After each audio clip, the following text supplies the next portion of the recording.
उस बच्चे का हाल समझ पाना बहुत मुश्किल है, जिसे अपने ही घर में हर दिन बेइज्जत किया गया, जिसे अपने ही माँ बाप ने या अपने ही घर वालों ने हर दिन किसी दूसरे बच्चे के साथ उसे कंपेयर किया, जिसे अपने ही माँ बाप के मुंह से ये सुनना पड़ा, क्यों पैदा हुआ, तेरे से नहीं हो सकता, तो किसी काम का नहीं है।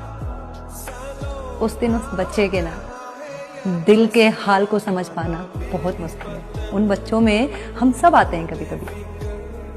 आपको पता है, जब वो बच्चा ये सुनता है ना अपने बारे में, तो उसके पैरों से जमीन खिसक जाती है। वो दुनिया वालों से तो लड़ सकता है, लेकिन अपने ही घर वालों से लड़ेगा कैसे? वो समझाएगा क्या उन्हें? कैसे वो अपने आप को हर दिन प्रूव करता होगा उस घर में? सोचिए एक बार।